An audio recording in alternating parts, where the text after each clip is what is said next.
We'll guide you through how to make a video with pictures and music. If you find this useful, then consider subscribing and liking the video. So you've got some pictures and you've got some music and you want to put them together and make a video. We'll guide you through how this can be done. You can do this on a mobile as well. To get started with doing this, we need to go and get an app. So if you're on a computer, click on the search at the bottom and open the Microsoft Store. On your phone, you can open up your phone store.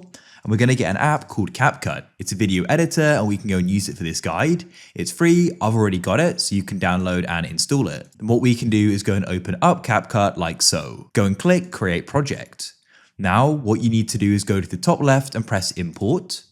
What you need to do is start going and selecting the photos you want to do this with. So you can select them, hold Control and start selecting multiple, and we can then go and add the ones we want.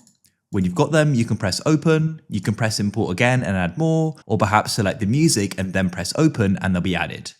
Then what you can do is click, hold and drag to select them, and you can go and drag them into the timeline like so, or you could do it one at a time, and they'll then go and load. As you can see, you can play back and go and see them. If you go to the bottom right of the preview, you can click ratio and you can choose what you want the ratio to be. For example, you may want it to be 16:9 or 9:16 if you're making it for a phone. And you can go through each photo as well and you can go and adjust it by zooming in. And with it selected, you could also go and press crop just at the top of the timeline here and make adjustments. So work through each photo you want to do this with.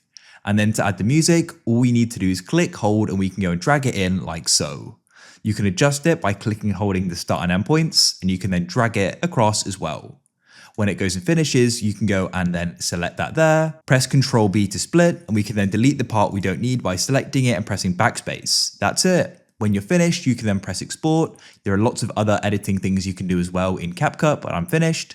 Choose a name, choose where you're exporting it to and select video, press export and you can press open folder and you'll then be taken to where it is. That's it, there it is, we can open it up and play it back.